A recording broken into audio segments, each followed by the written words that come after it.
My dad, one of his favorite sayings was always, when it's good, like breathe it in, enjoy it. When it's bad, you know what, you'll ride it through. It just doesn't stay the same. So whatever it is, you kind of make the most of that moment and know that it this too shall pass.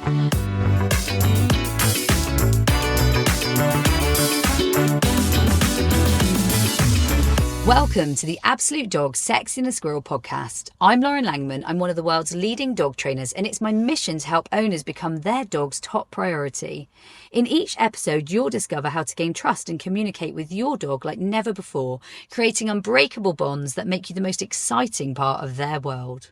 Hello and welcome to the Sexier and the Squirrel podcast, the podcast that gives you real life dog training and today human results too, because I know as well as you know that human results are important. So with that in mind, I'm joined by the wonderful Bill. Bill is going to be talking about challenges, how we deal with them, what we do with them, and actually how we can sometimes make lemonade. Right, Bill? You got it. So, Bill, challenges, life, oh, they throw a path, right? They do. They do. I mean, you and I did this. We did kind of did part one of this already. For sure. And we started dig in. But I think a lot of what we talked about before was sort of in the moment.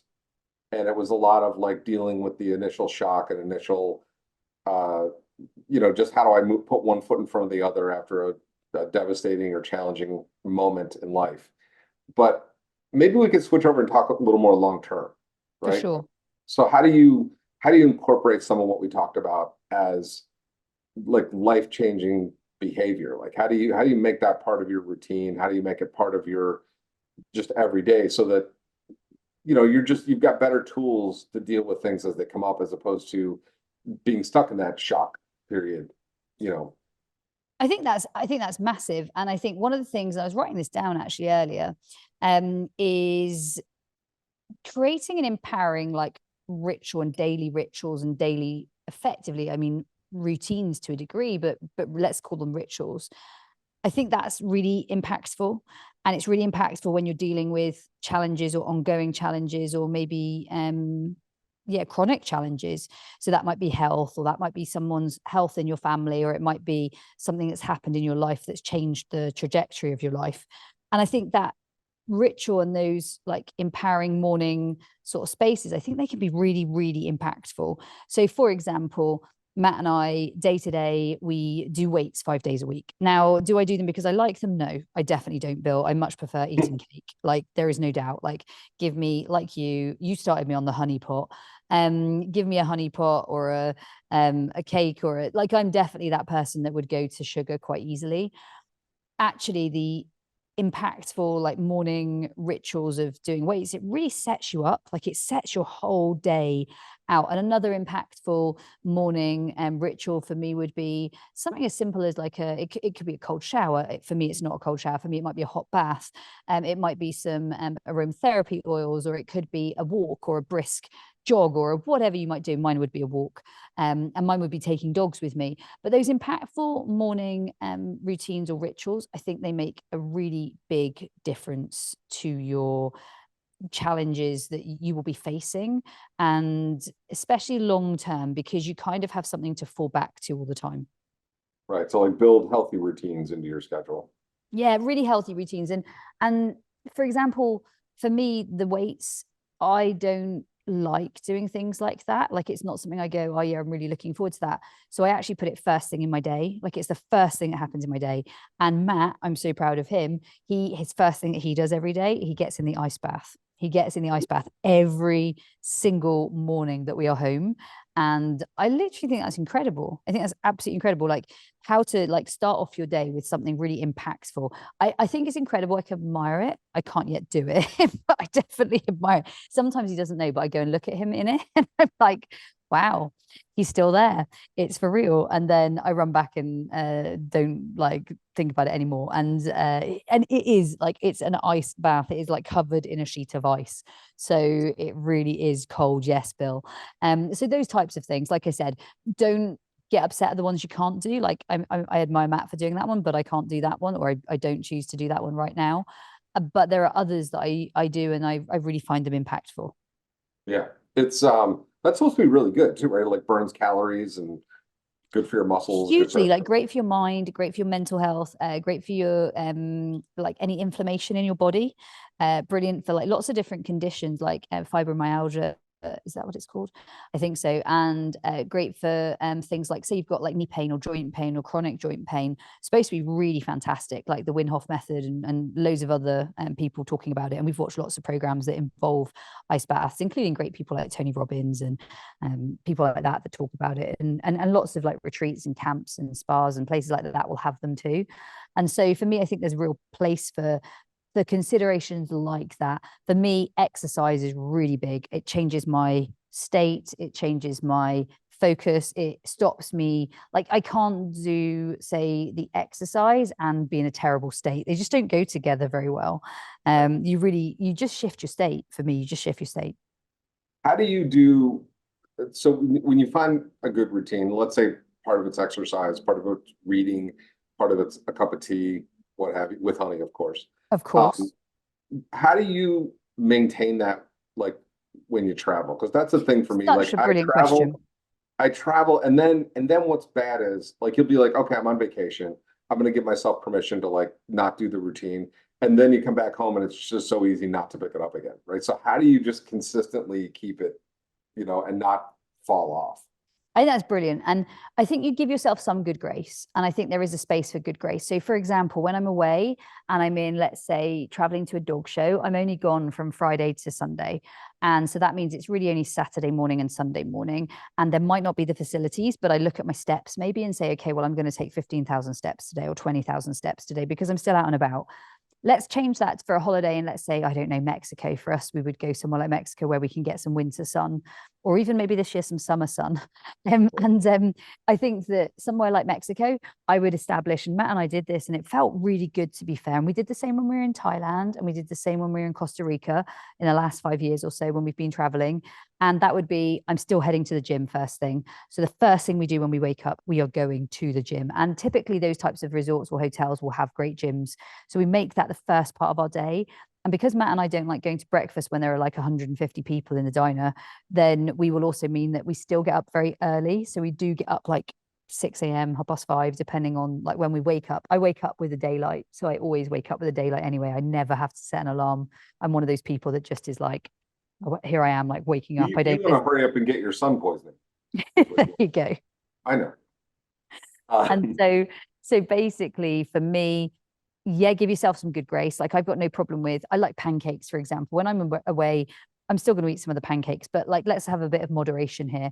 Maybe if I eat the pancakes, then I might take a salad at lunch, or maybe when I'm struggling on the morning ritual, okay, let's not do it New Year's Eve because we're going to have a drink New Year's Eve, but actually a New Year's morning, but let's have a real good workout New Year's Eve and let's have a real good workout 2 days later. So let's like try and find some level of compromise. And I really, for me personally, being crazily strict doesn't work. Actually being like realistic, I think that really works. The other thing, and I think this is really important, is try and put good things in your way and take bad things out of your way. So today I've just sent a message to Leslie saying, please give all of that cake away to the students because I'm really struggling with that fridge. Right. Like every time I go down there, I'm like, oh, I could really do with a cup of tea and cake. Like that'd be great right now. But I can do that to my detriment and I'll do it without like moderating and I can find myself in that sugar rush. So I think if there's something that you can put in your way, like right now I've got a glass of water in my hands, versus if there's something you can get out of your way, then cheers, Phil. Cheers. Um, Cheers. so you can basically try and put things out of your way as well. So for example, I struggle on cheese and wine. You and I would be terrible when it comes to cheese and wine. We should have a cheese and wine night soon and virtual. And or when you come here, which would be more appropriate. And so I'm absolutely game to do some of that. But again, let's not do that every night. So how can we and to allow it to be special. I love drinking like something sparkly, but let's like make that a special thing rather than an every night ritual. Right. And by the way, if you could do me a favor and not have cake when I'm there, that'd be terrific. No cake. I'll be tempted as well. But if you could Oh, just remove the temptation from me. I have to tell you, it is my birthday when you're here. And so yeah. we're going to have to do some cake, right? Right? I mean, but maybe we can make a cake out of something else, out of cheese. there is a vegan cake maker very close, and she made some great cake that looked fantastic but tasted like not like cake. So you know what, I think there are some things you go, okay, I can have birthday cake, but here's a great example. I can have some birthday cake, but you know what, everyone takes the cake with them and the cake leaves after that birthday cake slice. Whereas that's part of my problem. I bought a massive cake for my mum's birthday, and then there's cake in the fridge for the next 4 days. Right, let's not do that. So I think it is finding those. Let's have an ice cream cake. Oh, stop. Those are so good.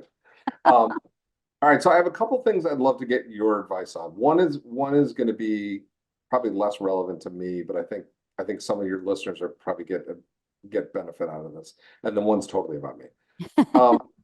So dealing with challenges and getting through things, but also dealing with change, right, and forming those routines. It's been my experience, and you tell me if this is true or not.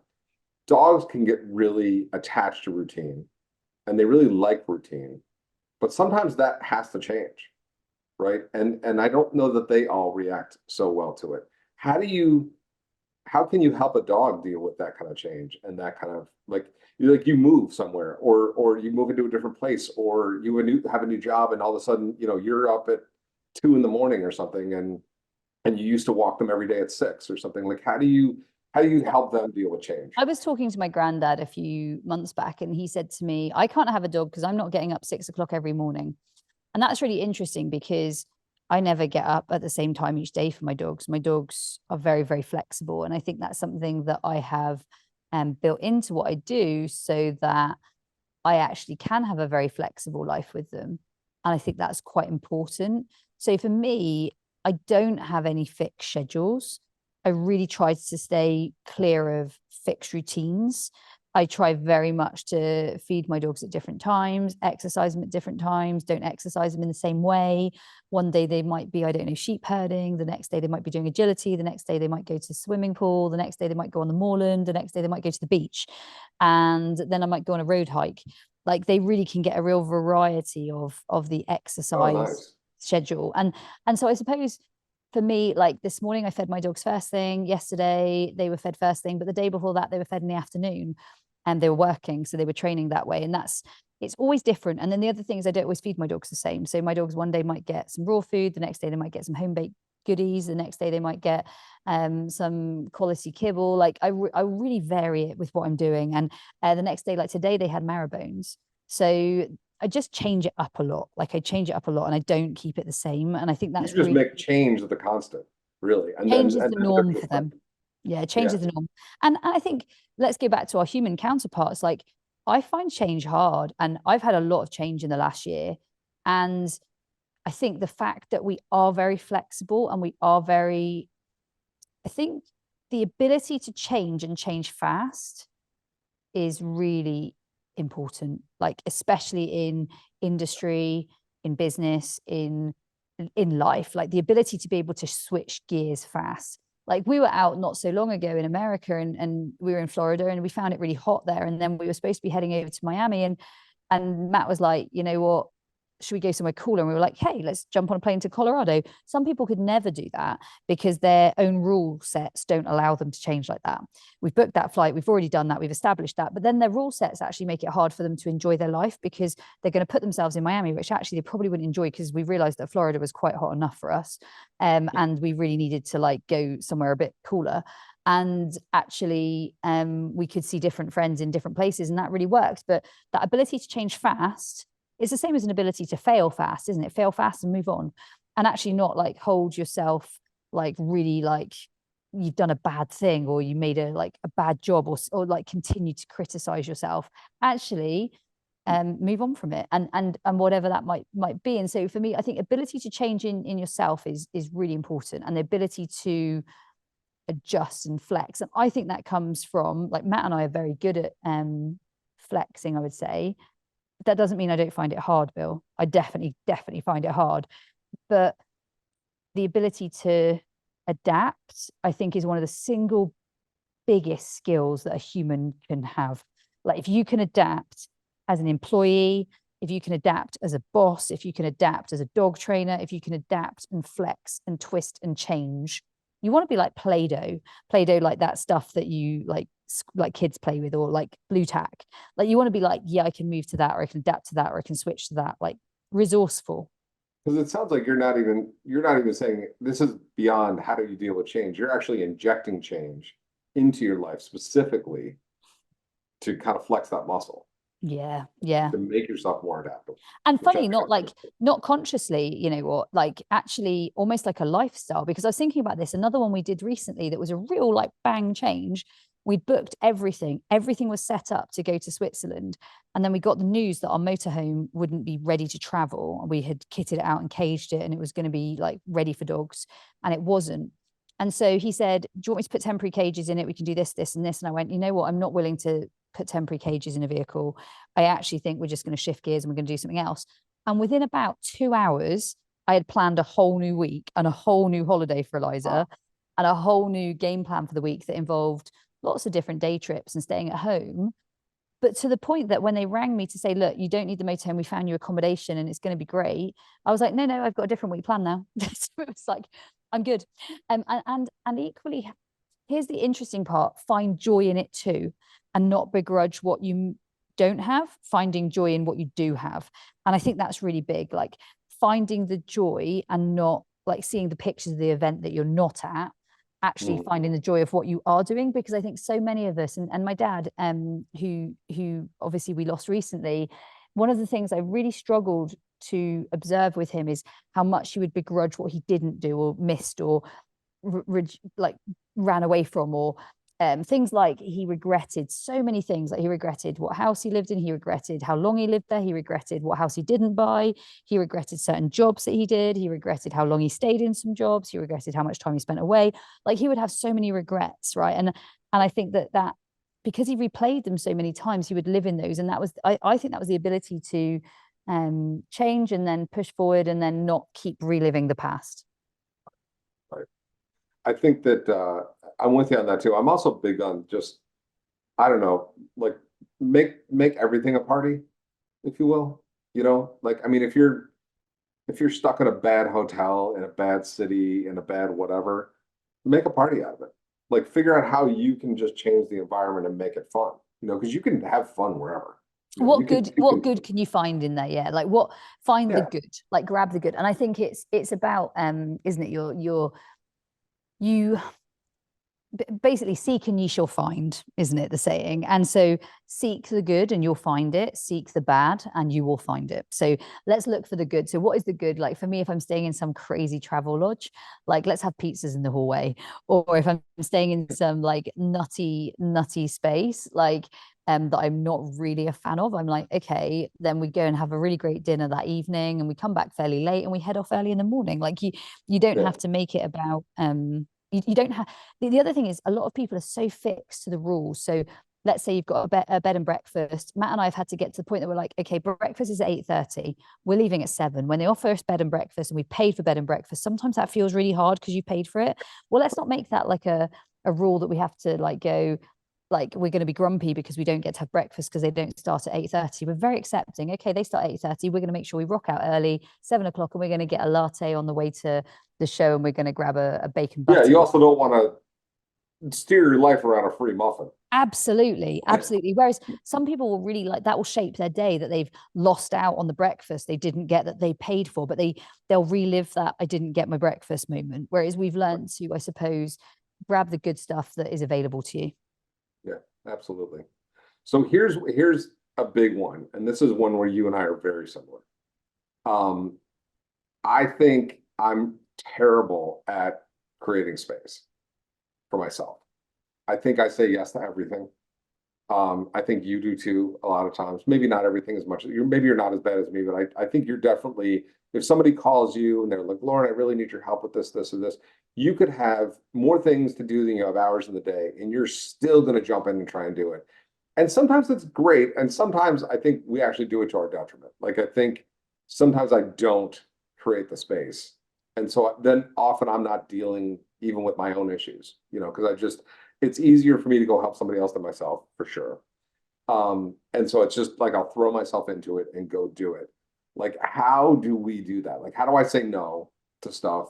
How do you create, and not no like in a mean way, but no in a, it's just not right at this time kind of thing? And how do you create that space that we all need space? Like, how So do I we think that's a great question. Two things. One is sometimes I realize that sometimes conversations are actually impactful in helping me too. So there are some people I'll coach, and and when I say coach, like free conversations, they're not coaching really, and yet they are coaching. But I realize the more I'm doing it, that actually in serving someone else like that, I'm serving myself too.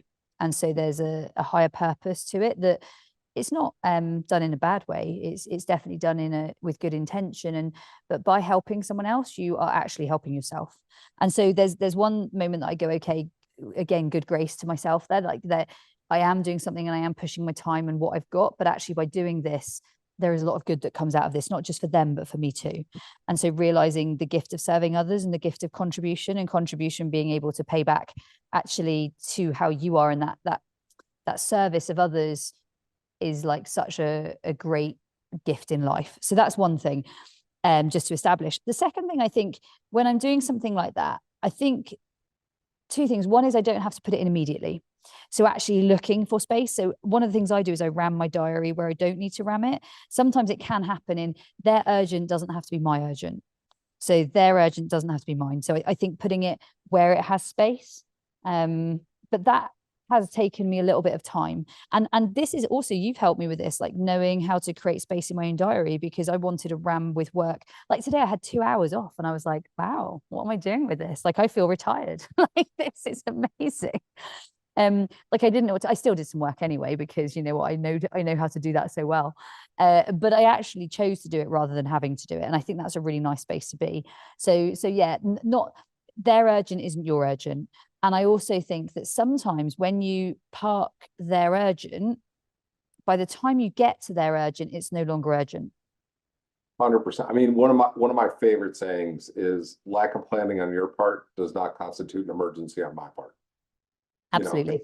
And I live by that one for sure. The other one that I'm pretty good at, I mean, maybe not as good as everybody else, but is the phone, where the phone is not everyone else's leash on me. The phone is my tool to access information and people when I want to. And like flipping that mindset, like if I'm sitting here talking to you, if I'm having a conversation with you and the phone rings, I don't answer it. No. And a lot of times I don't even look at it, because And you and I have booked this time, and we owe each other this one-on-one connection, this direct conversation. And it doesn't mean that the person calling is any less important, but it does mean that I'm going to honor this moment. I'm going to honor this time that we just booked together, and we're going to have this. And then when that's over, I'll look at the phone calls and we'll do it. And the age that we're in, the digital age that we're in, and the space that we're in, I think that's only getting worse. Like, I really do. I watch like the kids, and I watch just how instant everything is on the phone. Like, I think there is big learning to come there. I think the other thing you said, and I think this is something that has really helped me, if I'm working with someone else and they've asked for time to run through something or to go through something, or even in coaching, actually asking them, yes, I'm happy to meet up. What like, can we have a bit of an agenda or solutions? So when you come to me with a problem, you come to me with the solutions that you see for that problem. And if you can't see any solutions, we can have the call when you do. But I need you to bring some of the work, because I think if not, we possibly create people that are very, very needy of us instead of empowered people. So you're doing that to empower them, not to disempower them. So your goal is like, the reason that we're going to do that is because I really see that you're able to be impactful and empowered here, and I want to help to see that realized. So I think that's big, that they bring the solutions. No, and actually and this is a little off topic, but you're hitting on a great piece of business advice that I got years ago. Because as I went up in my career, my boss becomes a more and more important person, right? So first you report to like the department manager, and someday you report to like the president, right? And it becomes a different dynamic, right? And by the time you're reporting to somebody who's that high up in the organization, it's not that they don't have time for you. It's just that their life is chaos, right? And their schedules managed to the minute. And one thing that I was told early on is never, ever present your boss with a problem. You present your boss with Solutions. 2 possible solutions and say, this is even the one that I recommend. What do you think? because that's what the time they've got. They don't, and they also don't need people to just land problems on their desk. I That's wish not their job.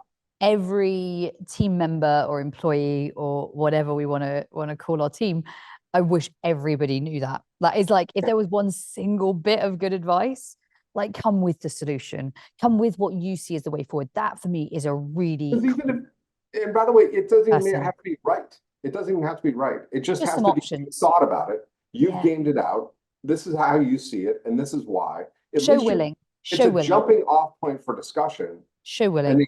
it gives the person you're working for or with the opportunity to respond to something, as opposed to, oh, hold on, now I got to start from scratch. I have 75 questions I've got to ask you before I can even answer that question, right? Yeah. Because now I need to know all the dynamics to this problem first, you know.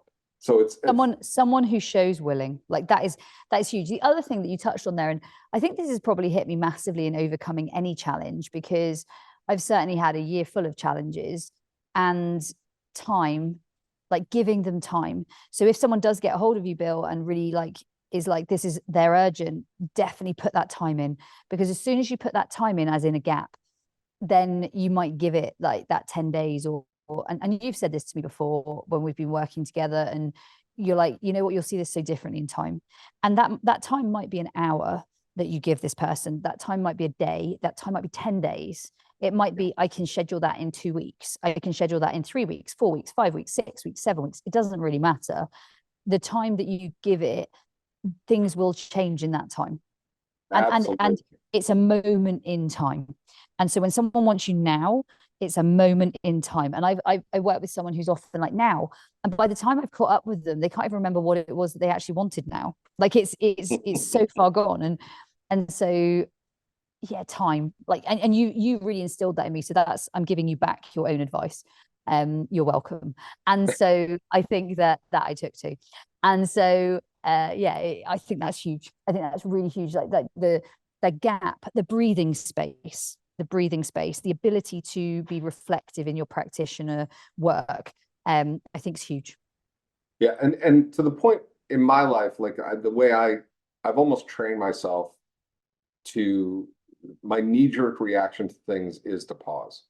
Like that's because my length of pause increases if the problem's harder, or if the stakes just seem higher. Yes. Emotionally, physically, financially, whatever. If the stakes seem higher, then my instant reaction is to think, how much time can I have to really absorb this before I need to respond, as opposed to what's my response.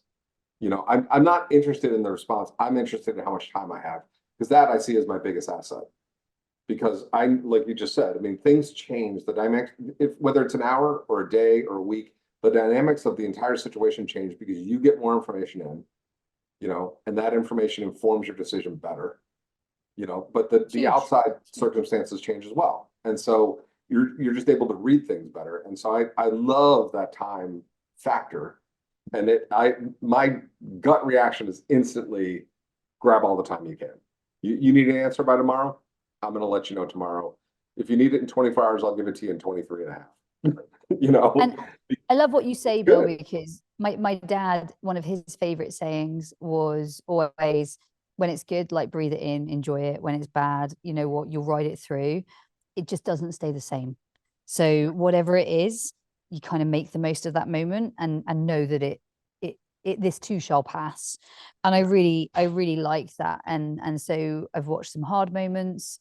I've watched some really funny moments. I've literally seen so much life in the last year and death in the last year change.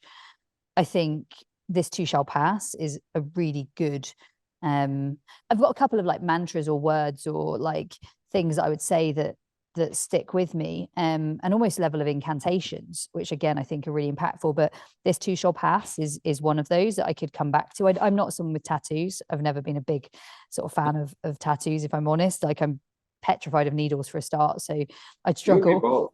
And so I'm like, well, no. And so but I really, if I was going to have something like that, this too shall pass would be up there. And then the other one would be spirit lead me, because I'm a huge believer in the spirit and the gut and your spirit being able to lead you through tough stuff. And my spirit's been pretty good at that for the last year. And so those would come in. And then the other one would be everything that you need is within you. And so knowing that you can come back to everything you need is there. Like, you just have to believe that it is there, and I can and I will do this. And then be the change. So if you want to see something, then you can be that change. Like, stop like criticizing it, or focusing on the problem, or focusing on what other people are doing, or focusing on what you don't like in the world. Actually, why not go and lead and advocate and do what you want to do, rather than moaning at others who are not doing it. So many people, I love that man in the arena quote, the Roosevelt one.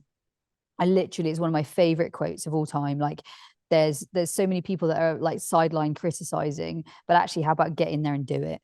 Like that, then realize how it actually feels. And yeah, okay, maybe then you have a perspective, but actually having a perspective from the sideline, I think, just isn't personally authentic. I think get in there and have a go at it. And you know that, I mean, I've probably told you this before. One of my favorite sayings, mantras, what have you, is know what you know what you don't know. And I think I wake up every day realizing there's even more things I don't know. And once you're okay with that, there's so much power, because as you know, I don't think I'm that smart. I don't think I know that many things, but I do know how to ask really good questions. And I think that's better, because you learn so much, right? If you can ask good questions, if you can think a thing through well enough to just ask people who do know, then pretty soon you do start to know stuff, right? I mean, there's a great saying, and it is, if you don't like the answer, ask a better question. And I love that. I'm like, yeah, ask a better question. You're not asking the right question. Like, find a better question. But it's also, there's power. I think when you're younger, there's this you feel this need to like prove what you know. You know, it's oh, I know how to do that. I know the answer. I have the answer. And I think the older you get, you just start to go, I'm fine not knowing. Like, I know I'm going to look like an idiot if I pretend to know and I don't.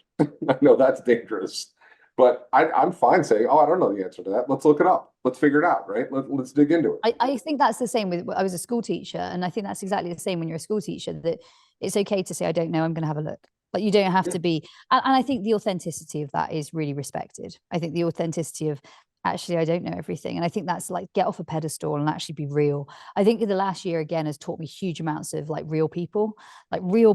I think that makes a massive difference. I had another idea though for your initial question, and I know we could talk for so long on so many lovely things. One other idea I had for you: put in the things that you really intentionally want to do in your diary first. So when you're going through your diary, when people ask you to do this and that, and you don't have the ability to say no, or you struggle to say no, or you find it harder or challenging to say no, put all the things that are meaningful to you first. So for me, meaningful is actually, what I've realized, adventures. I find adventures really meaningful. Like, I really want to adventure more. And so I've got adventures this year to America. I've got adventures this year to Barbados. I've got adventures this year to Europe in a camper van.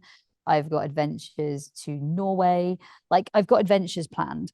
And for me, we'll go to Bath, which I love showing. I love Bath. Like, I've got adventures planned. And again, the shift that I've had in the last year, and loss is big in that, is that actually, what are the things that are meaningful in your diary? So make sure that you've got those things in. So if you want to do those things, then put those things in first, because then you know where they fit, and don't feel guilty of those. So if you're someone with 28 days holiday a year, then decide where those 28 days go. Like, have a look at the diary, make it work. And if your work says that you can only take holiday in, I don't know, February and December, then put them in February and December, and make February and December amazing spaces. Like, if I had December off, I'd go to some of the German markets, like the Christmas markets. And if I had February off, then I think about Norway and the Norwegian sort of like adventures that we could go on. And if I had, maybe, I don't know, somewhere like warm I wanted to visit, I might go cold then warm. Like, I would play around with that. And I think so many people, Bill, they fit in everything else and then they look at what they want to do, but by that point the diary is too hard to put it in. So going back to your initial question, how do you say no? I think you probably need to be a bit more intentional about what you do want to do first. So put in the diary what you do want to do, and make that a bigger, especially if you're in the place where you are, which you are in a place where you can kind of design your diary, and that's a really nice place to be, isn't it? Absolutely. No, I mean, you're very right. I mean, it's kind of like the the idea of saving money, right? They tell you like pay the savings account first, then pay everything else, then pay the bills. It's kind of that same mentality. But I think you're right. Like if you see your diary booked up with things that you wanted to do, it leaves less time, but it also makes the time, I don't know, like you said, more intentional. And I think it also, if you go to put something else in there, you're more aware of it, right? You're more aware of, oh yeah, these 2 hours are booked for the thing that I wanted to do, and now I'm taking an hour to do this thing that may or may not be important. So do I want to take that hour? Or do I not want to take that hour? And for me, the other thing is there are some hours that are more useful in my day than others. Like I really don't like putting things first thing in my morning. Like I really don't. I really begrudge putting something in there because of the fact that I have multi-dogs, multi-animals, sheep, I have goats, I have chickens, I have cats, I have dogs, I have a lot of animals, ponies. So because we have all those things, I begrudge putting something first thing because they need me. And that's my responsibility and duty as like an owner of pets and animals. And so I begrudge putting something in there. Whereas I much prefer to put something late in my evening because by that point, the animals are all in bed. And also, to be honest, it's dark, Bill. So you guys have slightly different climate, obviously, to us. Not jealous at all. And so I think there are sometimes better times in your day. Your time in your day might be actually you like a lazy morning, or you like doing it here, or you don't want to go out in peak sunlight. So that's a really great time to be on a call. So I think there's also like times that feel more productive. And then the other one for me is I'm on the road a lot. So when one of my team asked me, can they meet up?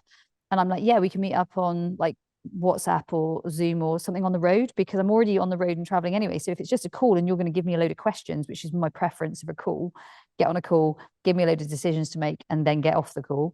Like that's my ideal way of working. And then we basically can make that work within the net time almost. So net time in your day would be time when it's no extra time, because we've had phone calls where you're driving in California and we're driving in rainy Devon, and not that I've got any issues with rain at all. But basically those are good times because you're already sat on the road anyway. And so it's almost like light entertainment while you're going to do that. So I think that's the other thing I'd say is like pick your times that feel more productive. Like you can almost net time it. Yeah, it's so funny with traffic too. Like I live in LA. Traffic is just a way of life here. And I learned very quickly though that like it never frustrates me, because I was like, you just need a comfortable car with a phone and a good entertainment system, and you're fine. Like you can do books on tape, you can make phone calls, you can have the most productive time, because you're going to be in the car anyway. Like, what's the difference? It's like it's a mobile office. And I think this is really important. Yeah. Like Bill, so many people get frustrated at things they can't control. And that's been another, like so many lessons on change or on like challenges or on a difficult year. Control the controllable. What you can't control, let's not fight it, because you can't control that. I couldn't control that Tokyo was poisoned. I couldn't control that Dad had terminal cancer. I couldn't control that Easy had a mass on her chest.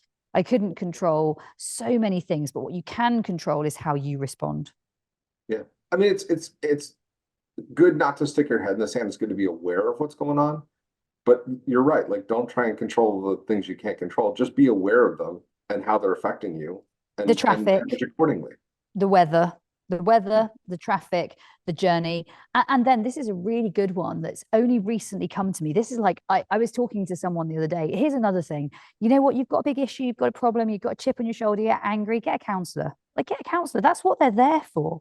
Like, if you've got struggles, like find good support. So when people are struggling with change or struggling with like adapting to something or struggling with a challenging time, like use good professionals, because they are out there and they are good. And I've definitely experienced like using good people when you've needed some support, whether that's a coach or a life coach or a counselor or a therapist or any of those people. Like, do have one. Like they can definitely help with good decision making, and they're completely or mostly impartial. And I think that really helps. But going back to the thing I was just saying with I can't control the weather, but if I turn and look to the side of me, I put a fire on. That makes me instantly feel better because I've got the fire on. Or another thing would be, I've just taken to chai lattes. They're a real problem. I love the smell of them. I love the cinnamon. I just love them. And I love them in an unhealthy way. Like I'd have them frothy milk and like unhealthy. And that for me though, I'm kind of like, okay, it's a miserable day, but I can put my warm, cozy socks on. I can put the fire on. I can have a chai latte, and I can listen to cool music and flick through a magazine. Like that's what I'll do in my break. Like you can make it. Why not make your circumstances more appealing? Yeah. The other one I firmly believe in is, the people you surround yourself with, you're Huge. definitely a product of your environment. But I think the more you seek to diversify the people around you, diversity in thought, diversity in culture, diversity in everything, and the more that you surround yourself with people that you consider not only just quality people, but probably, I mean, if you're being honest, maybe you consider them even better than you or more accomplished than you or whatever at certain things. You might be better at this and they're better at that. But, not to surround yourself with too much groupthink, right? You don't need a bunch of people to think exactly the same. You want challenging viewpoints. You want different viewpoints to come in. Otherwise, you're really not growing, you know. But Who also is on just your have that. table? Who is on your table? Yeah, who is sat on your table, isn't it, Bill? Yeah, yeah, and people who you think, wow, they've really nailed this or that in their life, or they're really successful at this or that. And I think if you just wind up surrounding yourself with more and more of those type of people, you become one of them, right? You're all of a sudden, now you're somebody wants you at their table, because you're adding value to that and you're bringing that in. It's but it has such a big difference, if you're really upset about, I don't know, about the weather or the traffic or what have you, or the politics or whatever the thing is, and you surround yourself with a bunch of people who are worried about the same thing, you're not getting anywhere. You know, you're just sitting there wallowing in the same misery together. And that's really not And affecting. I think this is probably another one is within change, and there are some people you probably need to shut off the noise from. Like there are some people you just need to shut off the noise, learn to remove certain people from your circle, or at least give them less airtime, because some people you can't remove, like you just can't. They're not someone you can remove from your life. So possibly family or possibly close friend, but some people you can. So you can do a bit of a mute, and you can also do actually just reestablish boundaries sometimes. And I think that can be quite healthy. I definitely think there are certain people you don't want in your circle, people that reinforce when you become like your victim status of woe is me and this is terrible. And I definitely could have had that with the loss that we've had or the year that we've had, people that immediately take you back to that state, or people that immediately remind you of all those things. It's a bit like a photo. I've got a photo on my phone and it immediately can take me to a sad space because the photo is sad. Actually, let's not keep putting ourselves through that, because it's almost like re-triggering trauma. So it's like you just keep triggering the trauma again and again and again and again. And why put yourself in that state before you even start your day?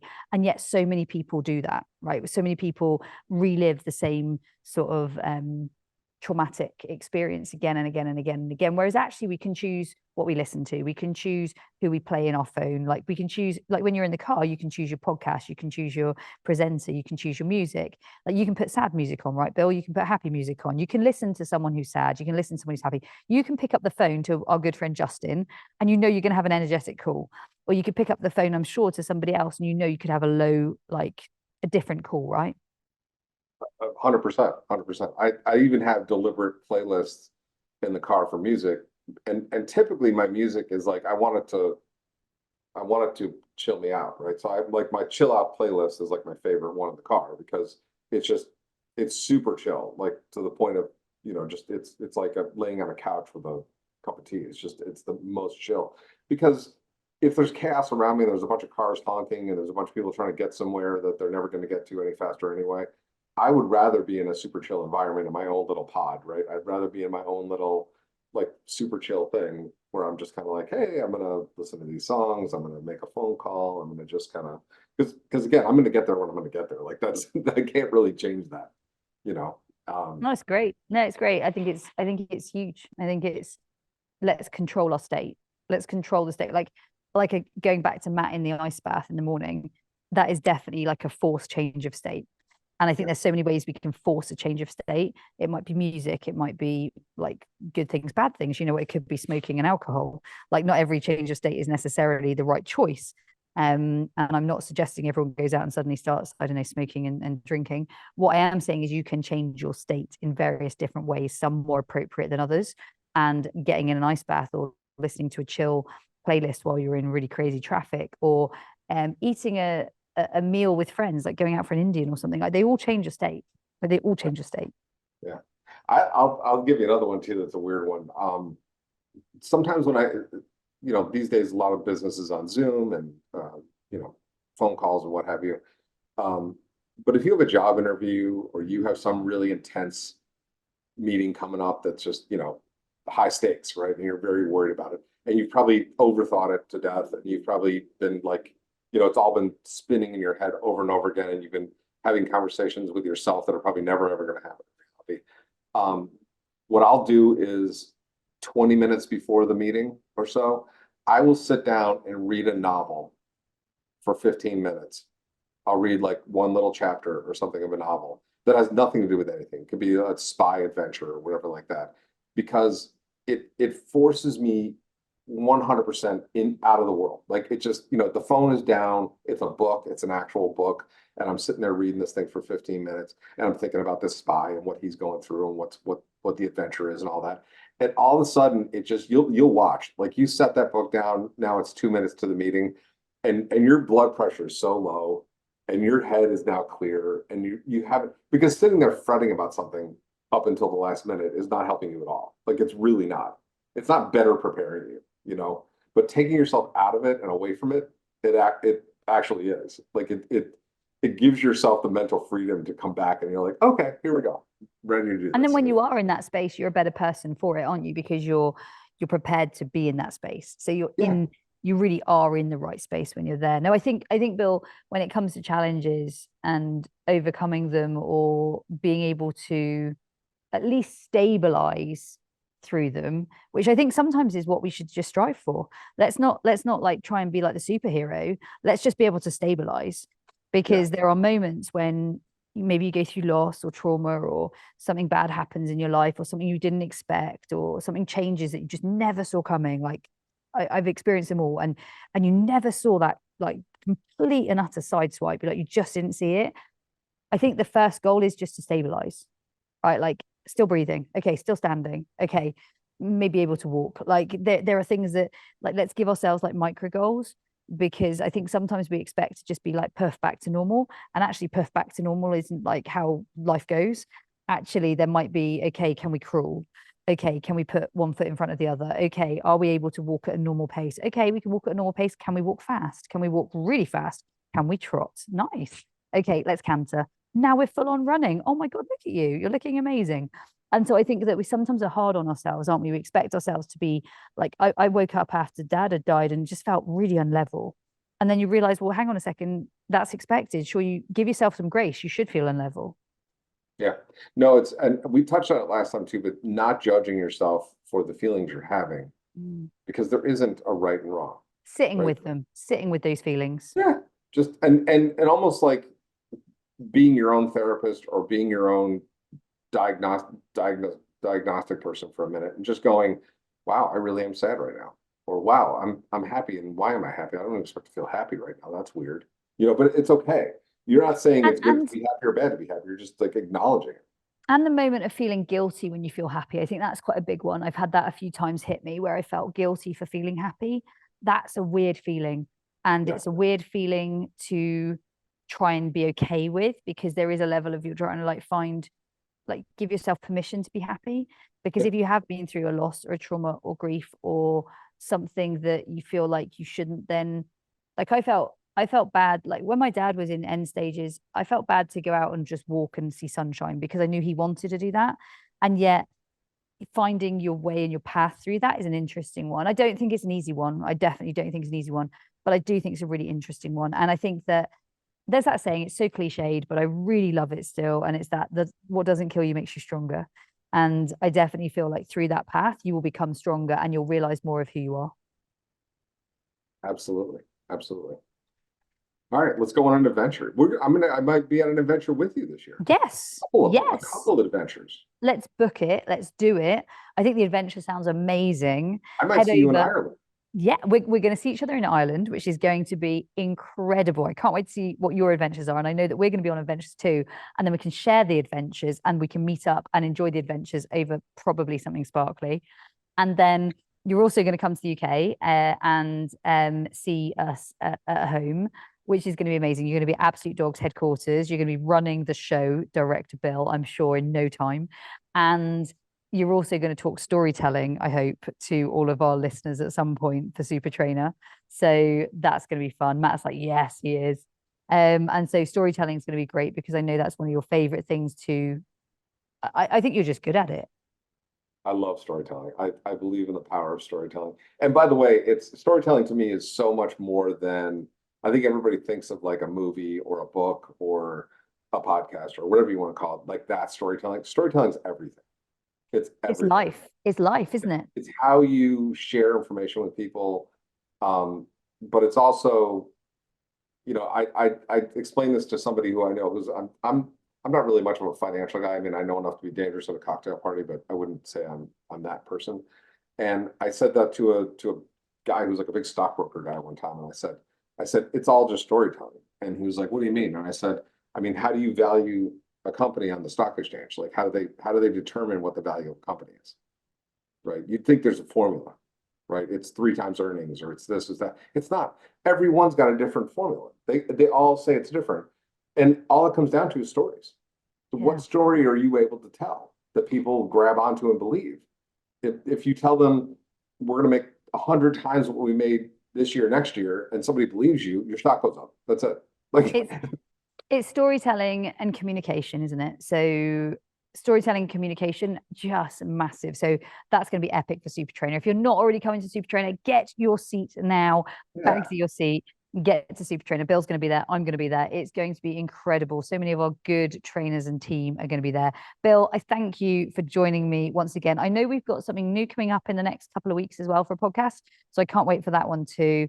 I really appreciate your expertise, your sense of humor, all of the good stuff that you bring to our podcast. Thank you. Thank you so much for having me. I'm excited about Super Trainer. Everybody's got to be there, and we're going to tell some stories. Let's do this.